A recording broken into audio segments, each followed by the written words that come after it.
വിശുദ്ധ കുരിശിൻ്റെ അടയാളത്താൽ ഞങ്ങളുടെ ശത്രുക്കളിൽ നിന്ന് ഞങ്ങളെ രക്ഷിക്കണമേ. ഞങ്ങളുടെ തമ്പുരാനെ, പിതാവിൻ്റെയും പുത്രൻ്റെയും പരിശുദ്ധാത്മാവിൻ്റെയും നാമത്തിൽ ആമേൻ. ജെറമിയ 13-ാം അധ്യായം വിഗ്രഹാരാധനയും അഹങ്കാരവും ജനങ്ങളെ നശിപ്പിക്കുന്നുവെന്ന സന്ദേശം നൽകുന്നു.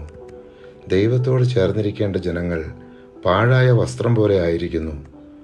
അഹങ്കാരം അവരെ തളർച്ചയിലേക്ക് നയിക്കുന്നു. എന്നാൽ ഇതിലൂടെ ദൈവത്തിൻ്റെ നീതി, വിശുദ്ധി, അനുസരണത്തിൻ്റെ ആവശ്യകത എന്നിവ വ്യക്തമാക്കുന്നു. എത്യോപ്യക്കാരന് തൻ്റെ തൊലിയോ പുള്ളിപ്പുലിക്ക് തൻ്റെ പുള്ളിയോ മാറ്റാനാകുമോ? എങ്കിൽ തിന്മ ചെയ്ത് ശീലിച്ച നിനക്ക് നന്മ ചെയ്യാനാകും.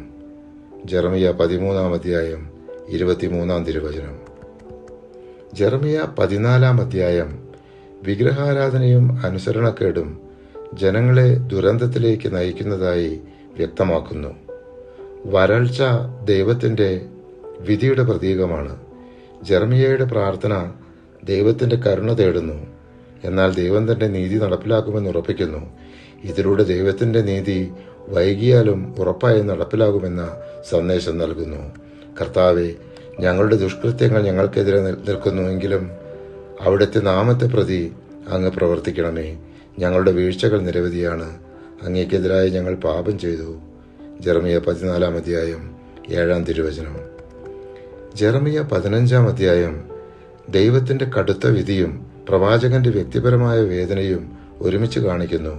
പ്രവാചകൻ തൻ്റെ ദുഃഖം തുറന്നു പറയുമ്പോൾ ദൈവം അവനെ ശക്തിപ്പെടുത്തുകയും സംരക്ഷിക്കുകയും ചെയ്യുന്നു.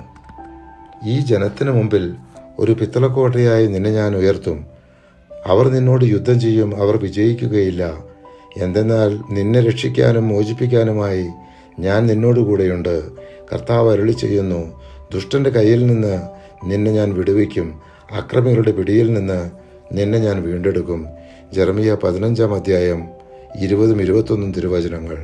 പരിശുദ്ധാത്മാവെ, തിരുവചനത്തിൻ്റെ അനന്തശക്തിയാൽ ആത്മാവിൻ്റെ ബലങ്ങളും ദാനങ്ങളും നൽകി തീഷ്ണതയാൽ ഞങ്ങളെ ജ്വലിപ്പിക്കണമേ. ആമേൻ.